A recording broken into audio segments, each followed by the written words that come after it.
आध्यात्मिक बातें आत्मा के लिए। मैंने कहा ना कि हम दो तरह के काम करते हैं, एक आत्मा के लिए और दूसरा शरीर के लिए।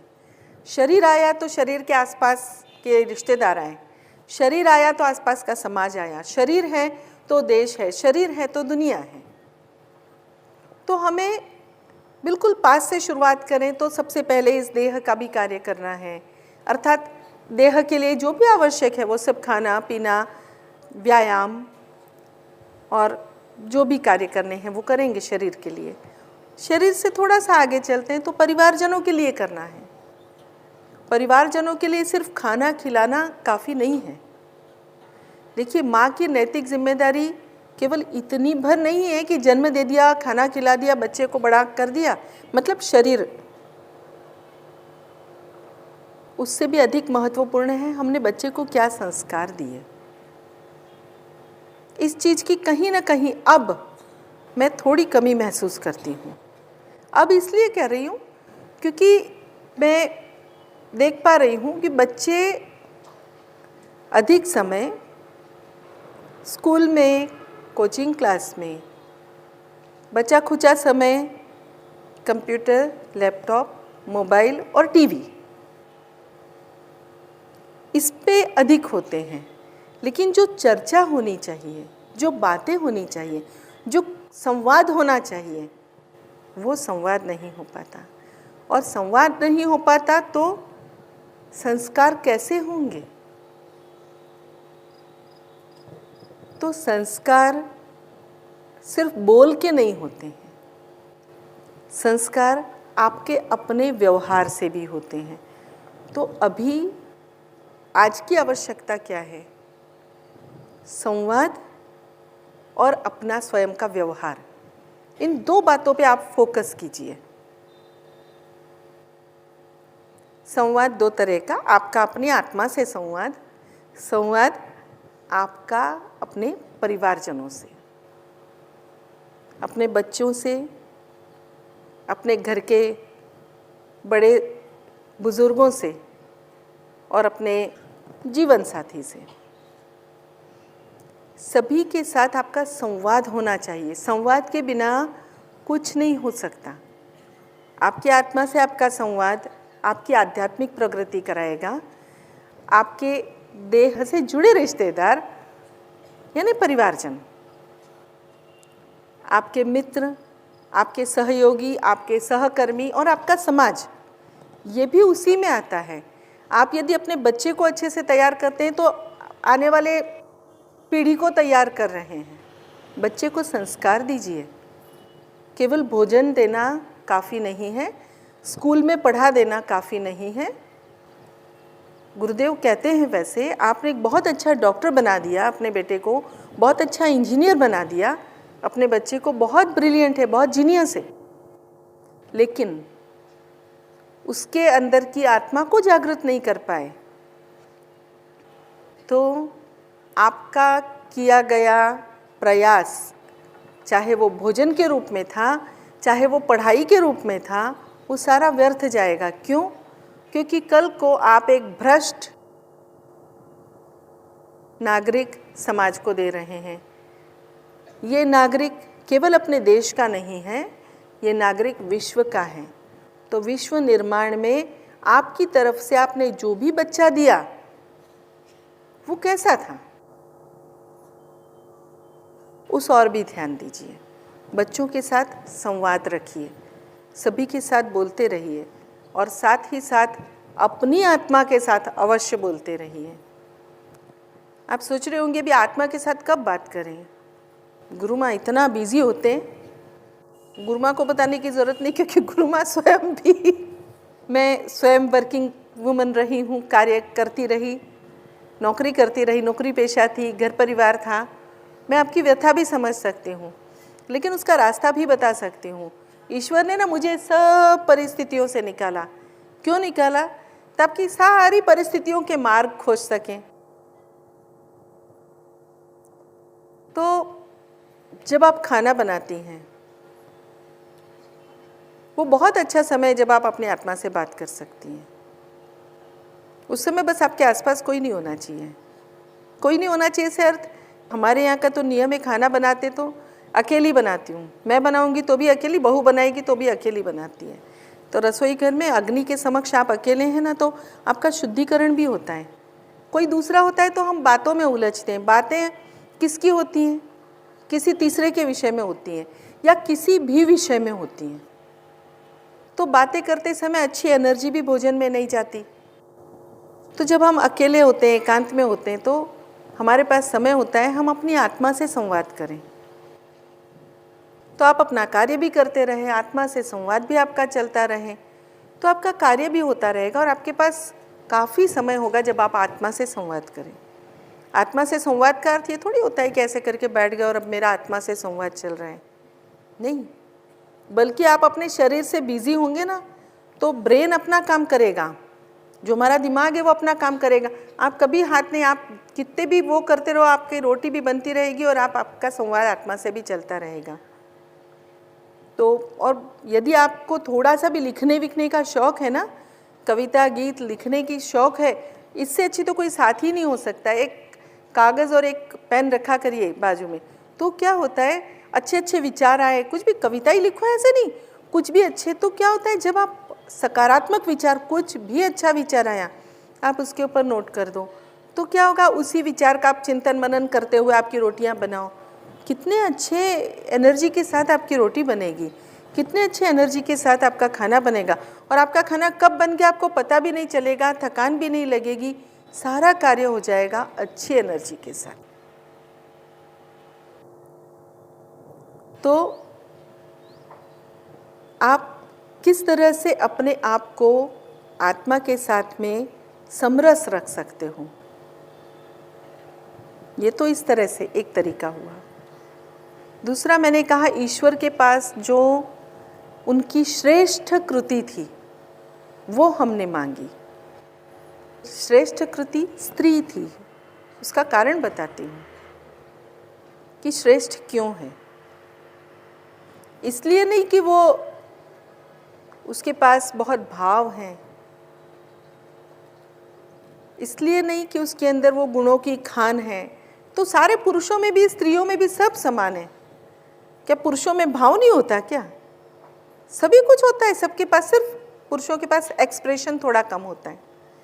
वो अपने आप को कई बार एक्सप्रेस नहीं कर पाते हैं जितना स्त्रियां कर लेती हैं। बाकी स्त्री में पुरुष में देह में कोई अंतर ही नहीं है।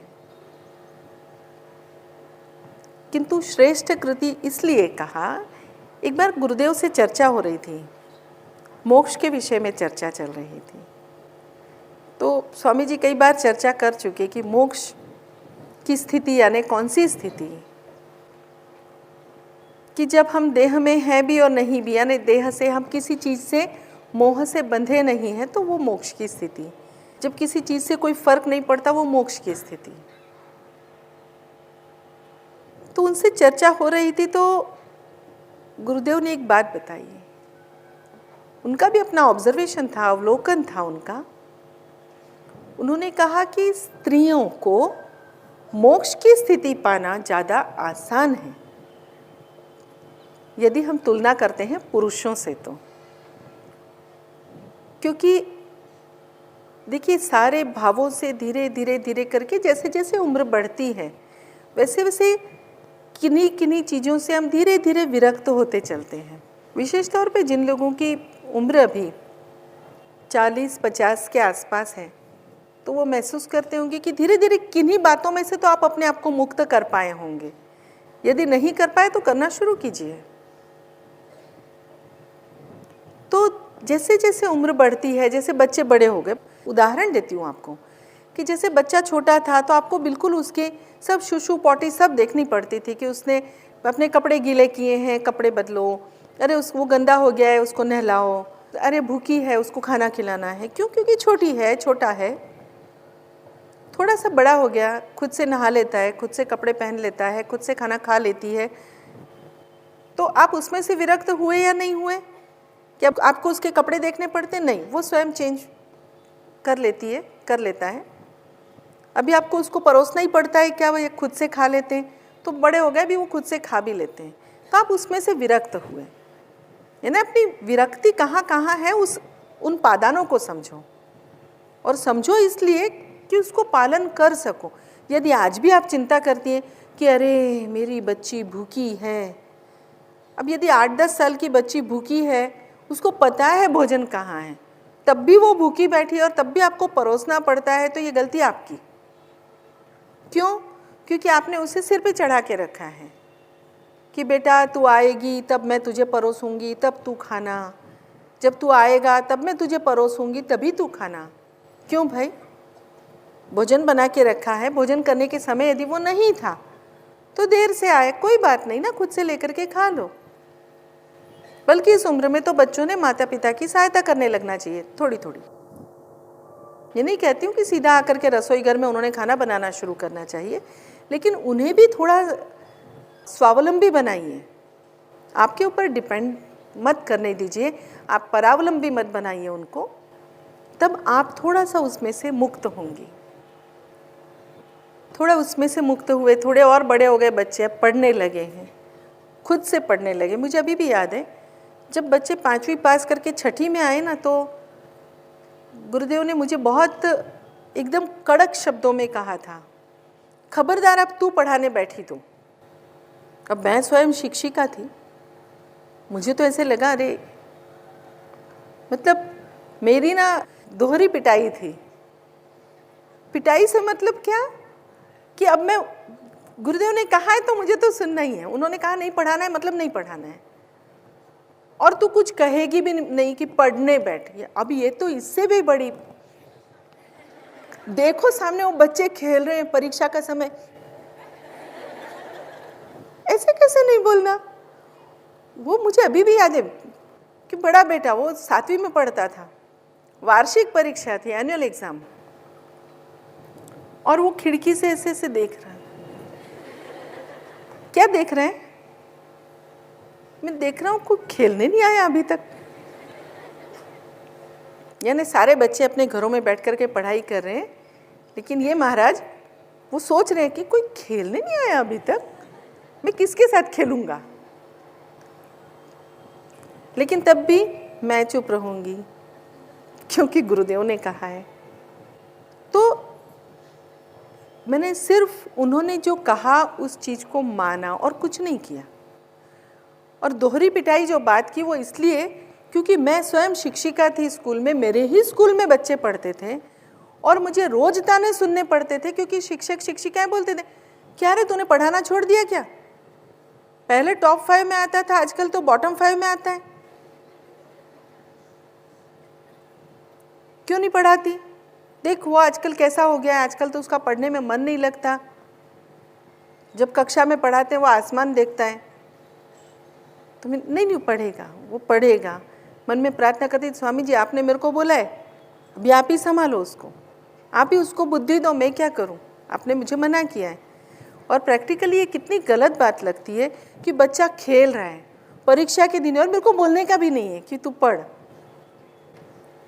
तो मैं सिर्फ इतना कहती थी, फिर इनडायरेक्टली कोई खेलने नहीं आया, अच्छा हाँ क्यों नहीं आया होगा, नहीं परीक्षा चल रही है ना इसलिए, अच्छा सबकी परीक्षा होगी ना, तो मेरी भी, अच्छा तो अभी कोई नहीं आया। तो उनका अच्छा फिर सब लोग क्या कर रहे होंगे, सब लोग शायद पढ़ रहे होंगे। मैंने कहा अच्छा फिर चलो मैं भी पढ़ डालता हूँ पढ़ डाल बाबा। लेकिन ऐसा करके भी वो इंजीनियर तो बना, उसको इंजीनियर बनना था तो बना। तो ये ज़रूरी नहीं है कि हम उनके पीछे डंडा लेकर के लगें और तभी वो इंजीनियर बनेंगे या डॉक्टर बनेंगे या उच्च शिक्षित बनेंगे। मैं नहीं कहती कि इंजीनियर बनना या डॉक्टर बनना ही कोई एक वो है कि उपाधि है कि मतलब उपलब्धि है कि हमने वो पा लिया। आप जो भी बनो, आप आत्मा से श्रेष्ठ बनो, जो भी बनो। हर स्थान पे, हर जगह पे किसी ना किसी की आवश्यकता है। यदि हम कहें कि भाई जो ग्रेजुएट्स हैं, जो स्नातक हैं, यानी उन्होंने बीए किया है, बीकॉम किया है, बीएससी किया है, तो क्या वो किसी काम के नहीं है? अरे यदि वो नहीं होंगे तो बच्चों को एबीसीडी कौन सिखाएगा फिर? तो हर किसी की हर जगह आवश्यकता है, लेकिन वो एक सामाजिक बात है, ठीक है, वो आवश्यकता पूर्ण करके फिर आगे बढ़ते हैं। तो कहने का अर्थ कि गुरुदेव जो कहते थे उसके अनुसार मैं सिर्फ चलती थी। ठीक है, बच्चों ने वैसा करना चाहिए, ध्यान करो, बच्चों को भी मुक्त छोड़ा। तो बच्चों को उस समय मुक्त छोड़ दिया था, इसीलिए मैं धीरे धीरे करके वो ना, जब बोलना ही नहीं है बोलो तो क्या कर सकते हैं, धीरे धीरे करके उसमें से चित्त निकला। मैं सिर्फ ये देखती थी। गुरुदेव ने एक ही बात कही थी, उनको अच्छा इंसान बनाना। उन्होंने क्या पढ़ना है क्या नहीं पढ़ना है ये मैं देख लूँगा, लेकिन उनको अच्छा इंसान बनाना। तो मैंने सिर्फ प्रयास किया, मैंने यानी इस देह ने केवल प्रयास किया कि वो सही मार्ग पर चले। जैसे वो हॉस्टल में पढ़ने के लिए, मतलब इंजीनियरिंग पढ़ रहा था, हॉस्टल में गया तो मैंने उसको सिर्फ एक ही बात कही। मैंने कहा बेटा, किसी भी एक लड़की को लेकर के अकेले मत घूमना। तो 4 लड़कियां 10 लड़कियों के साथ अकेला घूमेगा, मुझे कोई परेशानी नहीं है, लेकिन एक लड़की के साथ अकेला कहीं मत घूमना। हाँ, तुम 10 लड़के हो और कोई एक लड़की है तो अपनी बहन समझ करके घूमना। तुम्हारे भी घर में तुम्हारी अपनी बहन है और वो लड़की भी किसी की बहन है। इस बात को जीवन में हमेशा याद रखना। तो उस बात को उसने याद रखा। यानी ये संस्कार देना माँ का काम है। आज यदि हम कहते हैं कि समाज में स्त्रियों का सम्मान नहीं है, तो कहीं ना कहीं स्त्रियों को सम्मान देना हम माताओं ने सिखाया नहीं है। हम कहाँ चूके ये देखो ना। दूसरों को दोष देना बहुत आसान है। ये नहीं कह रही हूँ कि केवल माताओं का ही कार्यक्षेत्र था, पिता का कोई रोल नहीं था, भाई का कोई रोल नहीं था, ऐसा नहीं कहना चाहती हूँ। दूसरों को क्या करना चाहिए ये देखना हमारा कार्य ही नहीं है। हमें क्या करना चाहिए ये देखने में मैं मानती हूँ। मैं अर्थात आत्मा, देह नहीं। क्या करना है इस ओर फोकस होना चाहिए, इस ओर ही हमारा ध्यान होना चाहिए। उसके 2-4 फायदे कई बार साधक साधिकाएं पूछते हैं कि लोग आकर के कुछ कान में बोल जाते हैं कि फला आपके बारे में ऐसा कह रहा था, फला आपके बारे में ऐसी बात कर रहे थे। फिर परेशान हो जाते हैं। तो क्या ध्यान नहीं जाएगा उनकी तरफ, उन्होंने ऐसा मेरे बारे में क्यों बोला, मैंने तो ऐसा कुछ किया भी नहीं था। ऐसे जरा ठुन ठुन ठुन ठुन हो जाती है अंदर से, मन एकदम विचलित हो जाता है। क्या करें?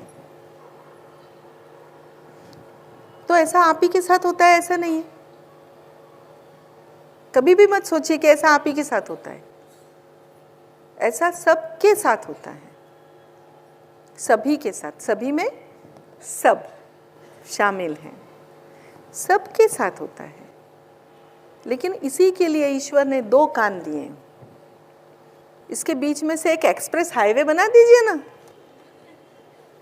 इतनी सरकार इतनी एक्सप्रेस हाईवे बना रही है, आप जानते हो ना क्यों? ताकि आपको गति मिल सके। तो यदि आत्मा को गति चाहिए ना, तो ये 2 कानों के बीच में एक एक्सप्रेस हाईवे बना दो। इधर से आई बात इधर से निकली, दिमाग में जाए क्यों? ये जो बीच का रेलवे क्रॉसिंग आ जाता है ना, जहाँ पे वो गेट होता है, वहीं पर रुकती है बातें। आप वो रेलवे क्रॉसिंग मत रखो, पुल बना दो, एक्सप्रेस हाईवे। कोई चीज़ बीच में रुकनी नहीं चाहिए जो यहाँ तक पहुँचे। ये आपके हाथ में है। किस तरह से, वो आपको बताती हूँ। देखिए, आपको क्या करना है। जब आप इस तरफ आपका फोकस होगा, जब आपका ध्यान होगा कि आपको क्या करना है, यानी मैं क्या करूं, जब आप पूरे समय इसके लिए सचेत होंगी, इसी के लिए सक्रिय होंगी कि हाँ आप क्या करना है, आपकी दिनचर्या की बात कर रही हूँ कि हाँ आप क्या करना है, अच्छा अब ये करना है, अब क्या करना है, अब ये करना है। और बीच का आपका फ्री समय भी होगा, कुछ अवकाश के लिए आपके पास भी समय होता है। उसमें सुनिए ना, आप कैसेट सुनिए और थोड़ा सा मनोरंजन भी कीजिए। मैं बिल्कुल मना नहीं करती हूँ कि आप टीवी मत देखो, आप पिक्चर मत देखो, मूवीज मत देखो, आप सब करो ना। एक मामी जी थी, मामी जी है ना, उनको सब लोग मामी बोलते थे, रिश्ते में कुछ नहीं लगती थी, पास में रहती थी, सारा समाज सब लोग उनको मामी बोलते थे, पता नहीं क्यों। मैं भी शादी के बाद ससुराल गई तो सब लोग उनको मामी बोलते थे, तो मैं भी मामी बोलती थी उनको। उनसे एक बात मैंने बहुत अच्छी सीखी, बहुत ही अच्छी महिला थी, बहुत हेल्पफुल महिला थी, सभी को मदद करती थी। तो वो ना सिलाई की क्लासेस चलाती थी। आय पति की कम थी तो ज़रा परिवार चलाने के लिए आय थोड़ी बढ़ाना आवश्यक था, तो वो सिलाई के क्लासेस लेती थी, स्टिचिंग क्लासेस लेती थी। तो वो सोमवार से शनिवार तक सिलाई सिखाती थी। दिन भर उनकी क्लासेस चलती रहती थी, बच्चे आते थे, लड़कियां आती थी, सीखती थी, और दिन भर वो एकदम बिजी रहती थी। और फिर बाकी के समय में फिर घर का कार्य होता ही था। और जो छुट्टी का दिन होता था रविवार को, तो छुट्टी के दिन वो निश्चित रूप से एक पिक्चर देखने चली जाती थी। और ये मैं कितनी पुरानी बात कर रही हूँ, जब मेरी शादी हुई थी वो तो मेरी सासू की उम्र से भी बड़ी थी, मतलब मेरी सासू से भी बड़ी उम्र की महिला थी। वो हर रविवार को पिक्चर देखने जाती थी, हर रविवार को कोई भी पिक्चर चल रही हो। कई बार मतलब वो मुझे भी लेकर के गई, चल पिक्चर देखने चलेगी। मैंने कहा आई से पूछ लेते हैं, तो वो बोलती थी हाँ उससे मैं पूछ लूँगी। बोलती आपकी बहू को ले जाऊँ ना, हाँ हाँ ले जाओ। तो मुझे पिक्चर देखने ले जाती थी, उनके साथ मैंने कई पिक्चर देखी, वैसे भी देखी, ऐसे कोई बात नहीं। तो फिर एक बार मुझे ऐसे ही थोड़ा ये हुआ, क्योंकि कुछ पिक्चर तो वो दोबारा भी देखती थी, तो आपको ये पिक्चर बहुत अच्छी लगी क्या? तो वो बोलती थी ऐसे कुछ नहीं। तो फिर आप दूसरी बात देखने, पैसे भी तो खर्च होते हैं ना। तो वो कहती थी हाँ सही बात है, पैसे भी खर्च होते हैं ना, तो कमाते इसीलिए खर्च करने के लिए। और क्यों हर रविवार को पिक्चर देखने आती हूँ? क्योंकि खाली बैठी रहूँगी ना तो लगेगा किसी से ज़्यादा मिलूँ जुलूँ सब। फिर क्या होता है, जैसे मान लो 10-12 महिलाएं साथ में, क्योंकि वो समय कैसा था कि जैसे सर्दी के दिन हैं तो लोग स्वेटर बुनते थे, गर्मी के दिन हैं तो वो कढ़ाई काटते थे, तो सब लोग ग्रुप में बैठते थे, एम्ब्रॉयडरी का कार्य करते थे। या फिर जैसे अभी सर्दी और गर्मी के बीच का समय है तो वो ये बनाते ना, चिप्स बनाते, वेफर्स बनाते, साल भर की कुछ चीज़ें बना करके रखते हैं, उसका कार्य। तो सब लोग मिल करके वो कार्य करते थे, यानी सब समूह में महिलाएं चलती थी अपना। सर्दियां हैं तो स्वेटर तेरा ये डिज़ाइन दिखा दे, तेरी वो कढ़ाई दिखा दे, ये दिखा दे, ऐसे घर पे सारा कार्य चलता था। तो जो फ्री समय होता था उसमें ये सारे कार्य किए जाते थे। लेकिन इसके साथ साथ जो बातें चलती थी वो एक दूसरे की बुराई वाली बातें चलती थी, यानी जो भी नहीं है वहाँ पे उसकी बुराई चलती थी। तो वो कहती थी कि मुझे ना ऐसी बातों में रुचि नहीं आती है कि जो नहीं है वहाँ पे उसकी हम बुराई कर रहे हैं। अरे इतना ही बुरा लगा है तो उसको जाके बता, भैया तुम्हारी ये बात मुझे अच्छी नहीं लगी, तुम सुधार लो, तुम बुराई क्यों करना बैठ करके। तो फला ने फला को, मतलब वो ऐसे किसी की चुगलखोरी करना अच्छा नहीं लगता है। तो उससे तो अच्छा है मैं पूरे सप्ताह भर व्यस्त रहती हूँ, बच्चियों को पढ़ाती हूँ, सिखाती हूँ, वो अपनी ससुराल में जाकर के अच्छे से सारे घर के जितने भी उनके परिवारजन होते हैं उनके लिए कपड़े सिल लेती हैं अच्छे, आकर के भी बोल करके जाती हैं कि हाँ मामी बहुत अच्छा सिखाया, मैंने मेरी सासू माँ का भी ब्लाउज़ सिला था, मैंने मेरी ननद के लिए भी शलवार कुर्ती सी थी, उसको बहुत अच्छा लगा, सबको अच्छा लगा, मैंने मेरे ससुर जी की पैंट सिल करके दी तो वो बहुत खुश हुए थे। तो वो भी खुश हो जाते हैं, परिवारजन, बच्ची भी खुश रहती है। ये सारी बातें सुनकर मुझे अच्छा लगता है, ये सकारात्मक कार्य है। लेकिन यदि मैं एक दिन सब लोगों के साथ बैठूं और ये सारी नकारात्मक बातें सुनूं तो मुझे अच्छा नहीं लगेगा। इसलिए मैं सिनेमा देखने जाती हूँ कि सिनेमा देखो, पैसे फेंको, मज़ा करो और घर लौटो। तो मैं थोड़े पैसे उसी के लिए कमाती हूँ कि वो एक दिन जो है वो मुझे नकारात्मक बातों में ना निकालना पड़े, इसी के लिए। तो मैंने कहा फिर मामा को क्यों साथ में नहीं लेके जाती हूँ, रहने दे, सप्ताह भर तो होते ही ना साथ में, तो एक दिन जरा मुझे फ्री रहने दो, जरा अच्छे आराम से मज़े करेंगे। तो ये बातें हम लोगों को सच में सीखने जैसी। तो हम जब व्यस्त रहते हैं तब हम नकारात्मक बातें नहीं, तो आप ये सोचिए कि आप फोकस्ड रहिए कि आपको क्या करना है। तो जब कान में कोई आकर के बोल के भी जाए तो एक्सप्रेस हाईवे से निकल जाएगा। आप अपना रेलवे फाटक खुला रखिए, मतलब फाटक बंद नहीं मत दीजिए, आपको बताया ना, पुल बना दीजिए। तो क्या होगा, कहीं भी कोई विचार रुकेगा नहीं, इधर से कोई बात आई इधर निकल गई, और आप अपने कार्यों में व्यस्त रहिए। कार्य हो गए, आपके लिए फ्री समय है, अच्छा साहित्य पढ़िए, अच्छी बातें सुनिए, सिनेमा देखिए, अच्छे वाले सीरियल देखिए।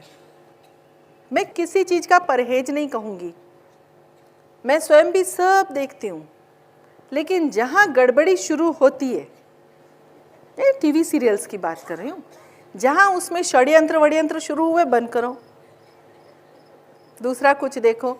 क्योंकि हर जगह कुछ ना कुछ नहीं तो कभी कार्टून चैनल भी देख लो, उसमें से कभी कभी बहुत अच्छी नहीं, वो तेनालीराम और ऐसे अच्छी भी कहानियाँ आती हैं, ऐसी कोई बात नहीं। अकबर बिरबल की कहानियाँ आती है, तेनालीराम की आती है, वो देखो बहुत अच्छी होती हैं। मुझे तो वो सब बातें बहुत अच्छी लगती हैं। आज भी मुझे छोटे बच्चों की कहानी की किताबें बहुत अच्छी लगती हैं पढ़ना, क्योंकि कहीं ना कहीं उसमें से हमें बोध मिलती है, बोध कथाएँ होती हैं। मुझे वो चतुराई दिखाई वाली बातें उतनी अच्छी नहीं लगती, लेकिन कहीं बोध मिलता है। कुछ अच्छी कहानियाँ पढ़ लेती हूँ तो बहुत अच्छा लगता है। तो ऐसे आप अपने आप को जब आप फोकस्ड रखेंगे कि आपको क्या करना है, तो आप हमेशा अच्छी रहेंगी। जब आप फोकस्ड रहेंगी तो अच्छी रहेंगी। जो बचा हुआ समय है आप कहीं गुरु कार्य में देना चाहें, कहीं समाज कार्य में देना चाहें, तो आप दीजिए ना। बहुत सारे अच्छे अच्छे कार्य चलते हैं समाज में, उसमें कार्य कीजिए। और कुछ गुरु कार्य करना चाहते हैं तो वो कार्य कीजिए। लेकिन हाँ, मैं बता रही थी, बताते बताते विषयांतर हो गया कि गुरुदेव की और मेरी बातें चल रही थी कि स्त्री देह क्यों अच्छी है और क्या फ़र्क है और स्त्री और पुरुष में। कि एक उम्र तक तो स्त्री पुरुष में कोई खास फ़र्क नहीं होता है, लेकिन एक उम्र के बाद यानी 40-45 की उम्र आते आते तक स्त्री और पुरुष का भेद एकदम स्पष्ट दिखाई देता है। कि पुरुष है ना, वो काम वासना में से उतना मुक्त नहीं हो पाता है, जबकि स्त्रियां उसमें से मुक्त हो जाती हैं। यह आप लोगों का सबका अपना अनुभव होगा कि उस समय तक शायद थोड़ा मन कहीं अटकता है, लेकिन जैसे 45-50 की उम्र होती है तो आप उसमें से बिल्कुल, आपके दिमाग में से वो सारे विचार, वो सारी इच्छाएं उस तरह की समाप्त हो जाती हैं, आप बिल्कुल मुक्त हो जाते हैं। जबकि पुरुष उन इच्छाओं से, वो चाहे 60 साल के हो जाएं, 70 साल के हो जाएं, 75 साल के हो जाएं, 80 साल के हो जाएं, वो उन कामनाओं में से मुक्त नहीं हो पाते। और इसीलिए मोक्ष के अधिकारी पहले आप होती हैं। और इसीलिए स्त्री देह ये सर्वोच्च सर्वश्रेष्ठ कृति थी ईश्वर के पास, जो उन्होंने आपको प्रदान की। आपने मांगी इसलिए उन्होंने प्रदान की। अब केवल इसकी जो खतरे हैं उन्हीं की ओर ध्यान रखिए। एक्सप्रेस हाईवे अपना बनाए रखिए और अपने आप को बहुत पॉजिटिव रखिए।